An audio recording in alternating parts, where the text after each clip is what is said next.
সরকারের বিরুদ্ধে নির্মম মিথ্যাচার বন্ধের আহ্বান জানিয়ে আইন উপদেষ্টা ডক্টর আসিফ নজরুল বলেছেন, অন্তর্বর্তী সরকারের দুর্বলতা আছে, তবে সাধারণ মানুষের সেবক হিসেবে কাজ করছে সরকার। প্রধান উপদেষ্টা প্রেস সচিব শফিকুল ইসলাম বলেছেন, সাধারণ মানুষের বিশ্বাস হারানোই শেখ হাসিনার 15 বছরের সাংবাদিকতায় আস্থার ঘাটতি তৈরি হয়েছে। বৃহস্পতিবার সিজিএস এর আয়োজনে গণমাধ্যম বিষয়ক এক সংলাপে এসব কথা বলেন তারা। হাসান আল মামুনের রিপোর্ট।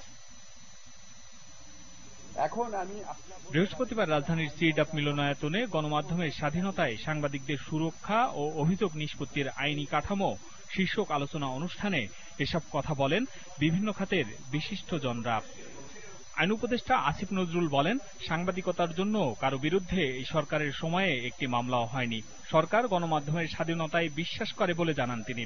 সমস্ত শ্রেণীর মানুষের বিরুদ্ধে মিথ্যা মামলা হচ্ছে, সেই তুলনায় সাংবাদিকদের বিরুদ্ধে যে মামলা হয়েছে সেটার পার্সপেক্টিভ দেখলে খুব অস্বাভাবিক না, অনাকাঙ্ক্ষিত কিন্তু অস্বাভাবিক না।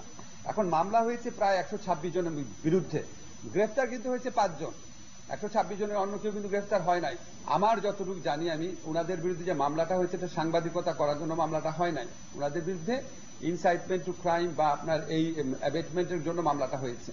সাংবাদিকদের এক প্রশ্নের জবাবে আইন উপদেষ্টা চ্যালেঞ্জ ছুড়ে দিয়ে বলেন, মামলায় আটক কোন সাংবাদিকের জামিন দেয়া না দেওয়ার বিষয়ে আইন মন্ত্রণালয় হস্তক্ষেপ করছে না। আপনাকে আমি ক্যাটাগরিক্যালি বলতে পারি, অত্যন্ত স্ট্রংলি বলতে পারি, আমরা আইন মন্ত্রণালয়ের পক্ষ থেকে সাংবাদিকদের জামিন দেওয়ার ব্যাপারে বা না দেওয়ার ব্যাপারে কোন রকম হস্তক্ষেপ করি না, আপনাকে চ্যালেঞ্জ করে বলতেছি। প্রেস সচিব শফিকুল আলম বলেন, সাংবাদিকদের উপর দেশের সাধারণ মানুষের যে আস্থা ছিল তাতে শেখ হাসিনার সময়ে 15 বছরের ঘাটতি তৈরি হয়েছে।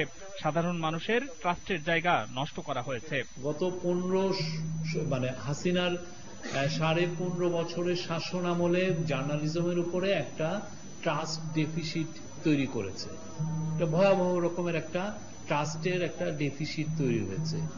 সেই জায়গা থেকে আমরা এই গভর্নমেন্টটা উত্তরণের চেষ্টা করছি। আমরা এ সময় তিনি মিথ্যা প্রচারণা বন্ধের আহ্বান জানিয়ে বলেন, শেখ হাসিনাকে ছাত্র জনতার আন্দোলনে পুলিশকে গুলি ছুড়তে বলেছেন। এ ব্যাপারে অনেক সিনিয়র সাংবাদিক সাজেশন দিয়েছেন বলেও দাবি করেন তিনি।